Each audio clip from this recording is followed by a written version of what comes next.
नमस्कार। सांध्र बुलेटिन में evening bulletin में आप सभी दर्शकों का स्वागत है। मैं हूं पंकज हरि कुमार और सांध्र बुलेटिन में हम जो अपनी इस देश दुनिया की तमाम खबरों की चर्चा करेंगे।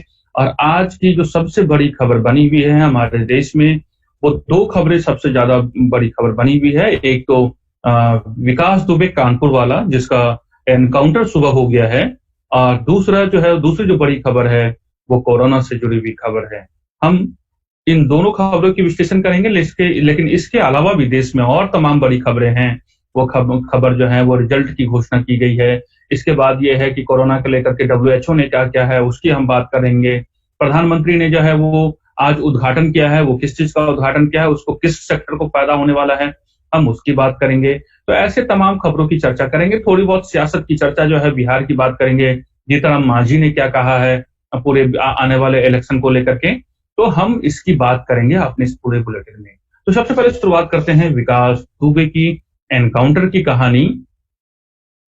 मेरी जुबानी आपको मैं बताता हूं कि दरअसल जो विकास दुबे है, जो कानपुर का जो विक्रू गांव है, चौबेपुर थाना के अंतर्गत आता है, वहां एक छोटा मोटा अपराधी, एक छोटा मोटा वारदात करने वाला, जमीनों पे कब्जा करने वाला, मारपीट करने वाला अपराधी कैसे पिछले 30 साल में वो एक छोटे से अपराधी से एक पूरे कानपुर का डॉन बन जाता है। डॉन कहें या एक कानपुर का कुख्यात अपराधी बन जाता है। उसका काम न सिर्फ जो जमीन पे कब्जा करना, इलीगल काम करना, चुनाव जिताना, नेताओं के साथ काम करना, है ना, खरीद बिक्री, ये तमाम तरह की बातें जो है वो उसके साथ जुड़ जाती हैं। और वो इसके हौसले इतने बढ़ गए थे, इस तरीके से जो उसने पूरी प्लानिंग कर रखी थी, वो 2022 में जो खबर आ रही है, वो विधानसभा चुनाव लड़ने की भी तैयारी कर रही थी। और तमाम जो पार्टियां हैं, जिसमें जितने भी यूपी में जो बड़ी पार्टियां हैं, तमाम पार्टियों के ऐसे ऐसे जो है, जो पूरी जो खबर आ रही है कि वो उन सभी के टच में था,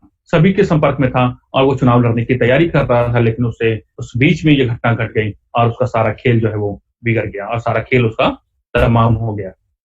हम पूरी बताते हैं, सिलसिलेवार तरीके से बताते हैं कि आखिर घटना कब की है और कैसे पूरी घटना घटी है। तो दरअसल आपको मैं बताऊं कि विकास दुबे, जो आज जो सुबह खबर आई है, वो खबर ये है कि जब उज्जैन पुलिस ने जब उसको समर्पण किया यूपी एसटीएफ को, और यूपी एसटीएफ उनको लेकर के जब आ रही थी यूपी, तो ये बिल्कुल अंदेशा था कि आप देखेंगे कि उसको लेकर के आएगी। आज उसे अदालत में पेश करना था और अदालत में पेशी के बाद जो है वो पुलिस उससे पूछताछ करती, जो एक प्रक्रिया की बात होती है उसकी बात की जा रही थी। लेकिन आपको मैं बताऊं कि जब गैंगस्टर विकास दुबे को पुलिस ने कानपुर से 30 किलोमीटर दूर भौती गांव की जगह जहां मार गिराया है, पुलिस के मुताबिक, मैं थोड़ी सी जानकारी पुलिस की बात बताता हूं, जो पुलिस की थ्योरी क्या कहती है कि मुताबिक उज्जैन से उसे रास्ते से लाया जा रहा था, तभी काफिले में एक शामिल वाहन पलट गया। इसका फायदा उठाकर उसे भागने की कोशिश की, जिसमें पुलिस ने उसे मार गिराया है। लेकिन पुलिस की इस तैयारी पे अब सवाल उठने शुरू हो गए हैं। जब विकास दुबे इतना बड़ा अपराधी था, जिसने खुद से, आप देखेंगे कि जिस तरीके से पूरे उज्जैन में उसने सरेंडर किया, और सरेंडर करने के बाद उसे पेश में कोर्ट किया जाना था, और एक तरीके से ये माना, जब विकास दुबे ये था कि जब उसको सरेंडर कर देंगे तो एनकाउंटर का खतरा टल जाएगा। तो जब वो पूरे, आप देखेंगे कि जब कोई से पुलिस एसटीएफ उसको लेके आएगी, यूपी पुलिस लेके आएगी, तो वो भागने की कोशिश क्यों करेगा? अगर वो भागने की कोशिश तब करता जब वो उज्जैन में उसके पास बहुत अच्छे मौके थे भागने के या कुछ और वारदात करने के, वो उज्जैन में कर सकता था। लेकिन उसे मालूम था कि वो बहुत ज्यादा भाग नहीं सकता है, और आखिरकार वो समर्पण का रास्ता ढूंढ रहा था। और जो एक थ्योरी सामने आ रही है कि उज्जैन में उस समर्पण जो है वो अपनी सोची समझी रणनीति के तहत किया, और उज्जैन पुलिस ने उसे गिरफ्तार किया। और आप देखेंगे कि वो बार बार ये कह रहा है, उज्जैन की आप वीडियो को आप देख रहे होंगे बार बार, तो उसमें जिसमें यह कह रहा है कि मैं विकास दुबे कानपुर वाला है। देखिए, विकास दुबे को लेकर के जो बातें जो की जा रही है, उसमें मैं बताऊं कि किस तरीके से सिलसिलेवार जो है वो घटना घटी है। तो मैं आपको बताऊं कि एक क्या है, किस तरीके से उनका है, तो मैं आपको थोड़ी सी जानकारी आपको बता दूं कि दरअसल यूपी पुलिस का कहना है कि विकास दुबे के एनकाउंटर की जानकारी पुलिस ने अपने बयान में कहा है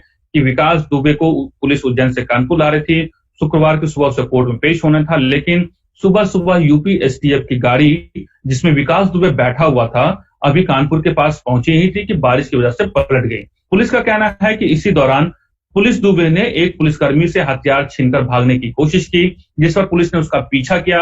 पुलिस ने उसे आत्मसमर्पण करने के लिए कहा, लेकिन न मानने पर उसने गोली चला दी। ये पुलिस की थ्योरी है, पुलिस जो अपनी पूरी कहानी बता रही है, बिल्कुल एक फिल्मी स्टाइल में पूरी कहानी बता रही है। लेकिन अब जो बात जो निकल के आ रही है, जिस पर विवाद हो रहा है, इसमें कोई शक नहीं कि विकास दुबे ने जो जघन्य अपराध किया था, उस अपराध की सजा बिल्कुल जो थी वो बिल्कुल तय था कि उसे जो है वो उसको कड़ी से कड़ी सजा मिलनी चाहिए थी। और जो उसके साथ हुआ है वो जो बिल्कुल उसको उसके आज हो चाहे कल हो उसे एनकाउंटर में मार दिया जाता या फिर उसे मौत की सजा होनी तय थी। ये बात बिल्कुल तय था। लेकिन जो अब सवाल उठ रहे हैं या विपक्षी पार्टी उठा रही है, ये बात समझने की बात यह है कि विकास दुबे के एनकाउंटर के साथ ही ये बात बिल्कुल तय सी बात है कि जिस तरीके से पुलिस बयानबाजी कर रही है या जिस तरीके से उसकी उस पूरी घटना को अंजाम दिया गया, वो पूरे मालूम है कि पूरे 15 मिनट के दरमियान में जो है वो विकास दुबे का सारा खेल खत्म हो गया और उसकी सारी अपराध की सारी जो जो स्थिति है द एंड हो गई। लेकिन यहां जो सवाल उठ रहे हैं वो सवाल ये उठ रहे हैं कि अगर हर जो अपराध का फैसला या अपराधी का फैसला अगर पुलिस एनकाउंटर से करेगी तो फिर अदालतें क्या करेगी, फिर न्यायिक व्यवस्था का क्या काम है। आखिर हर फैसला जब पुलिस ही करेगी तो पुलिस ही आखिर वो दोषी भी है जिसने विकास दुबे को अपराध में मदद की। विकास दुबे पुलिस ही जो है उसके मुखबिर भी बनती है, पुलिस ही उसकी मददगार भी बनती है और पुलिस ही जो है फिर अपने अपने हिसाब से एक पूरा फैसला सुनाती है और उसका एनकाउंटर करती है। तो यहां जो सवाल उठ रहे हैं विकास दुबे के को मारे जाने को लेकर के सवाल नहीं है। यहां जो सवाल उठ रहे हैं ये पूरी विधि व्यवस्था बनी हुई है, व्यवस्थापिका है, कार्यपालिका है और एक न्यायपालिका हमारे देश में है। ये तीनों मिला करके हमारे देश का पूरा सिस्टम चलता है। इसमें अगर जब पुलिस जो है अगर सारा कार्रवाई करती है या इस तरीके से उसको किसी अपराधी का एनकाउंटर किया जाता है तो आप देखेंगे फिर न्यायपालिका का क्या काम है, न्यायपालिका फिर क्या करेगी। तो इस बात को लेकर के सवाल उठाए जा रहे हैं। दूसरा सवाल ये उठाया जा रहा है कि विकास दुबे के कनेक्शन जो उसके राजदार सिर्फ पुलिस में ही नहीं थे बल्कि बड़े बड़े प्रशासनिक अधिकारी थे, बल्कि हर पार्टी में उसके जो शुभचिंतक थे जो लगातार विकास दुबे बनाने में कानपुर का एक बड़ा उसने जो है अपराध का जो साम्राज्य खड़ा किया था उसके बनाने में जो है वो मददगार साबित होता है। आखिर वो कौन लोग थे जो अगर वो जिंदा रहती उसके साथ पूछताछ होती उसके साथ इंट्रोगेशन होता तो जाहिर सी बात है वो तमाम राज उगलता वो और कई तरह की जानकारियां सामने आती। कई सारे सफेद पोश जो बने हुए थे उन सफेद पोशों की जानकारी पब्लिक डोमेन में आती और उनके साथ भी जो है एक तरीके से उस पर भी मुकदमा चलता या उस पर भी जो है न्यायिक प्रक्रिया शुरू होती। तो इन तमाम सवालों को लेकर के जो है वो सवाल उठाए जा रहे हैं और जो विकास दुबे के एनकाउंटर के साथ ही आप देखेंगे कि ये जो है बिल्कुल खत्म हो गया। हालांकि पुलिस है, प्रशासन भी है, शासन व्यवस्था भी, सरकार, राज्य सरकार भी उसके साथ है। तो जाहिर सी बात है वो बड़े बड़े वकील खड़े कर लेंगे और उनकी अपनी एक थ्योरी है, उस पूरी थ्योरी को साबित करने में वो हो जाएंगे। शायद हो सकता है कोई सवाल भी ना करे बहुत ज्यादा, क्योंकि जिस तरह के उसने जघन्य अपराध किया है या 60 से ज्यादा उसके ऊपर मुकदमे दर्ज हैं तो किसी तरह की कोई अपील भी ना हो। लेकिन जो सवाल उसके मारे जाने को लेकर के कोई सवाल नहीं हो रहे हैं, लेकिन जिस तरीके से एनकाउंटर किया गया उसको लेकर के सवाल उठ रहे हैं। आखिर इसमें न्यायिक प्रक्रिया कहाँ को क्यों हत्या बताया गया है।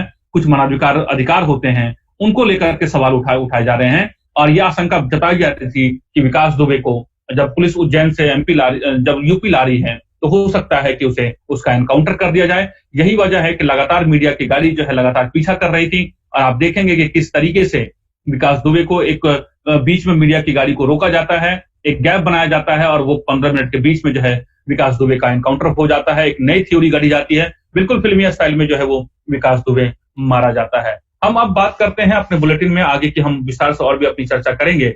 हम जब अपने एक्सपर्ट के साथ इस पर चर्चा करेंगे और आज को बताएंगे कि क्या इसके कानूनी पहलू हैं। लेकिन अब हम लोग बढ़ते हैं कि अब दूसरी खबरों की बात करते हैं। आपको मैं बताऊं कि जिसमें अब बात करते हैं प्रधानमंत्री मोदी की। मोदी ने जो है रीवा सोलर प्रोजेक्ट का जो है उन्होंने उद्घाटन किया है, देश को समर्पण किया है।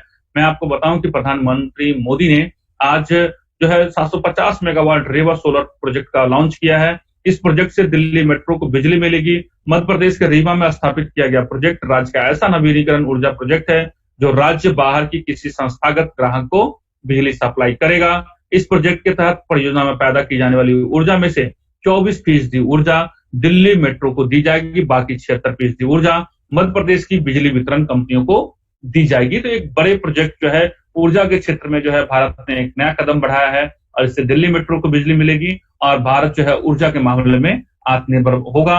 और इस रीवा प्रोजेक्ट को जो प्रधानमंत्री मोदी ने जो है वो आज देश को समर्पित किया है। हम आपको बताएं कि इस प्रोजेक्ट का फायदा क्या है। दरअसल इस प्रोजेक्ट का फायदा ये है कि कार्बन का उत्सर्जन कम होगा। दूसरी बात यह है कि इससे साल में कार्बन डाइऑक्साइड में 15 लाख टन के बराबर का उत्सर्जन जो है वो कम होगा और भारत 2022 तक 175 गीगावाट तक नवीनीकरण ऊर्जा पैदा करने के लिए परियोजनाएं स्थापित करने का जो लक्ष्य रखा है, रीवा प्रोजेक्ट उसी की दिशा में उठाया गया एक कदम है। अब बात कर लेते हैं, कोरोना की बात करते हैं और आपको मैं बताऊं कि कोरोना को लेकर के जो जानकारी आ रही है वो आप देखेंगे कि हम लगातार ये कह रहे हैं कि विश्व स्तर की अगर हम बात करें कोरोना को लेकर के, तो भारत जो है तीसरे पोजीशन पे पूरे विश्व स्तर पे है और पहले नंबर पे अमेरिका है। सबसे ज्यादा मामले जो है अमेरिका में है कोरोना को लेकर के, दूसरे नंबर पे ब्राजील है और तीसरे नंबर पे हम लगातार आपको बताते रहे हैं कि तीसरे नंबर पर जो है वो भारत है, जहां सबसे ज्यादा कोरोना के मामले दर्ज किए गए हैं। अब जो भारत में जो कोरोना की स्थिति है वो आप देखेंगे कि लगातार जो है वो हम 8 लाख के करीब हम कोरोना के मामले हमारे देश में पहुंच गए हैं।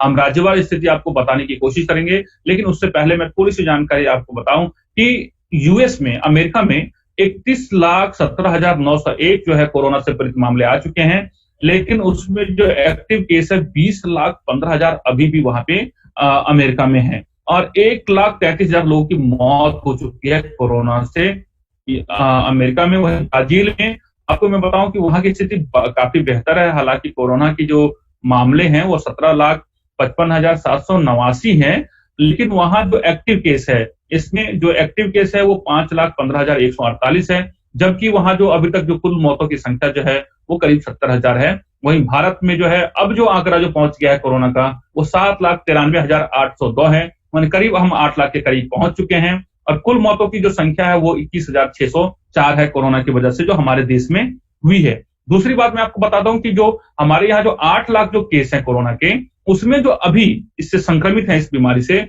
वो 2,76,685, मतलब 3 लाख से जो है कम मामले हैं जो हमारे देश में, पूरे देश भर में जो 30 करोड़ की आबादी है उसमें करीब जो है वो 2,76,685 जो मरीज हैं वो अभी संक्रमित हैं। बाकी मरीज 4,95,513 ठीक हो चुके हैं और जिसमें 21,604 जो है वो जो संक्रमित मरीज हैं उनकी मृत्यु हुई है, मैं आपको बताऊं भारत में। अब मैं आपको राज्यवार जो है वो आंकड़े अगर बता दूं तो महाराष्ट्र 2,30,599 के साथ पहले पोजीशन पर बना हुआ है, दूसरे नंबर पर तमिलनाडु है, तीसरे नंबर पर आपको मैं बताऊं कि दिल्ली है और आपको मैं बताऊं कि गुजरात उसके बाद है, उत्तर प्रदेश है। इस तरीके से लगातार जो है क्रमवार जो है वो जो है कोरोना से संक्रमित राज्यों की जो संख्या है, आपको मैं बताऊं कि पिछले जो 24 घंटे का जो आंकड़ा क्या है, महाराष्ट्र में पिछले 24 घंटे में करीब जो है वो 6,875 मामले जो है वो दर्ज किए गए हैं। वहीं आपको तमिलनाडु में जो है वो 4,231 मामले दर्ज किए गए हैं। वहीं दिल्ली में जो है वो 2,187 मामले जो है पिछले 24 घंटे में दर्ज किए गए हैं और अब देखें डेथ रेट में भी जो है वो काफी सुधार देखने को मिल रहा है। दिल्ली में करीब 45 लोगों की मौत हुई है, तमिलनाडु में 65 लोगों की मौत हुई है, लेकिन सबसे ज्यादा मौत जो है वो महाराष्ट्र में 219 लोगों की मौत 24 घंटे में हुई है। हम आपको बिहार की थोड़ी सी आंकड़े बता दें। बिहार जो है अब जो है वो 14,000 के करीब मामले पहुंच गए हैं। 13,944 मामले जो हैं वो बिहार में है कोरोना के।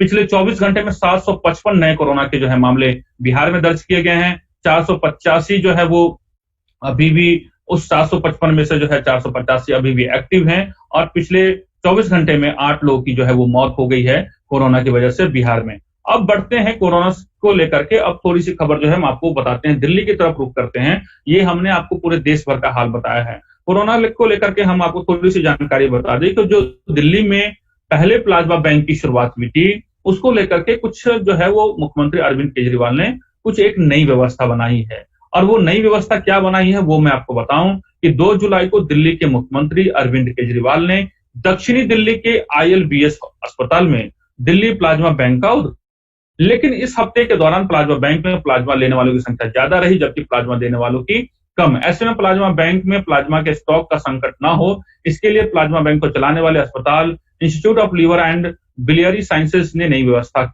बनाई है। इस नई व्यवस्था के तहत जिस भी अस्पताल को अपने कोरोना मरीज के लिए प्लाज्मा चाहिए होगा, उनको अपने अधिकृत व्यक्ति या मरीज के परिवार वालों के हाथों जरूरी दस्तावेज के साथ प्लाज्मा डोनर भी भेजना होगा। प्लाज्मा डोनर किसी भी ग्रुप का हो सकता है, लेकिन प्लाज्मा ढूंढो भेजने की पूरी जिम्मेवारी अस्पताल की होगी। अब प्लाज्मा डोनर प्लाज्मा बैंक में अपना प्लाज्मा डोनेट कर देगा, उसके बाद अस्पताल द्वारा अधिकृत व्यक्ति या मरीज के परिवार वालों को वह प्लाज्मा दिया जाएगा जिसको उसको दरकार है। तो ये एक नया बदलाव जो है वो प्लाज्मा को लेकर के दिल्ली में की गई है। अब मैं एक छोटी सी जानकारी बता दूं जिसको लेकर के बहुत ज्यादा सतर्क होने की जरूरत है आपको। जो बात हमने हमारी जो टीम ने खबर तैयार की थी और हमने आपको एक पूरा विश्लेषण भी बताया था जिसका आप वीडियो भी देख सकते हैं, ये बात आखिर WHO ने मान ली है, कुछ शर्तों के साथ ये स्वीकार कर लिया है कि कोरोना वायरस हवा में फैल सकता है। ये बात WHO ने मानी है। आपको याद होगा कि 28 देशों के 32 देशों के 259 वैज्ञानिकों ने यह दावा किया था कि कोरोना हवा से फैलता है और ये बात को सशर्त जो है WHO ने भी अब मान लिया है। WHO ने इस संबंध में एक नई गाइडलाइंस जारी की है जिसमें वायरस के हवा में फैलने से जुड़ी रिपोर्टों को स्वीकार किया है। हालांकि WHO ने यह भी स्पष्ट कर दिया है कि इस संबंध में व्यापक अध्ययन की जरूरत है। तो लेकिन एक आंशिक तौर पे जो है WHO ने उसकी बात मान ली है और जो रिसर्च है उस रिसर्च को लेकर के उन्होंने कहा है कि उस पे हम अध्ययन और भी कर रहे हैं। अब हम बढ़ते हैं अगली खबर की तरफ बढ़ते हैं और थोड़ा सा राजनीति की बात कर लेते हैं। और मैं आपको बताऊं कि बिहार में जो है अक्टूबर नवंबर में चुनाव होने हैं। हालांकि जो विपक्ष है तेजस्वी यादव कांग्रेस से लेकर के तमाम जो वर्चुअल रैली और कोरोना को लेकर के चुनाव टालने की बात कह रहे हैं, लेकिन इधर जो है एक बात और महागठबंधन में क्या हुई है मैं बताऊं कि बिहार विधानसभा में को लेकर के जो चुनावी सरगर्मी तेज है उसमें हिंदुस्तानी अवाम मोर्चा यानी हम की जो प्रमुख जो जीतन राम मांझी है, उन्होंने कहा कि बिहार विधानसभा चुनाव के लिए महागठबंधन का फैसला 11 जुलाई को लिया जाएगा। उन्होंने कहा कि महागठबंधन में समन्वय समिति की मांग से कांग्रेस नेतृत्व को अवगत कराया गया है। कांग्रेस ने कहा है कि वो गठबंधन में समस्याओं को 10 जुलाई तक सुलझा लेगी और 8 जुलाई को कांग्रेस की बैठक होने वाली है। 9 जुलाई को मैं भी पटना जा रहा हूं। तो ये बात जो है पुरानी बातें हैं, लेकिन यह है कि जो उन्होंने डेडलाइन दी है तो अब कल का इंतजार करना होगा कि आखिर महागठबंधन पर किस तरह का फैसला जो है जो सहयोगी दल है महागठबंधन के उसको लेकर के क्या फैसला बिहार में लिया जाता है। अब बात करते हैं, आपको थोड़ी सी जानकारी, अब चलते हैं एजुकेशन की तरफ बढ़ते हैं और ICSE और ISC बोर्ड का रिजल्ट जो है वो घोषित कर दिया गया है। 10वीं और 12वीं का रिजल्ट जो है वो घोषित किया गया है और जो छात्र हैं अपने रिजल्ट जो है वो वेबसाइट पे जाकर के चेक कर सकते हैं। जो ऑफिशियल वेबसाइट है वो है CISCE.org पे जाकर के जो छात्र हैं वो जो है अपने ICSE और ISC बोर्ड के जो 10वीं और 12वीं के जो नतीजे हैं उसके जो है वो जाकर के वहां पर परिणाम को चेक कर सकते हैं। वो देख सकते हैं कि उन्हें कितने अंक प्राप्त हुए हैं उनके 10वीं के बोर्ड में और 12वीं के बोर्ड में।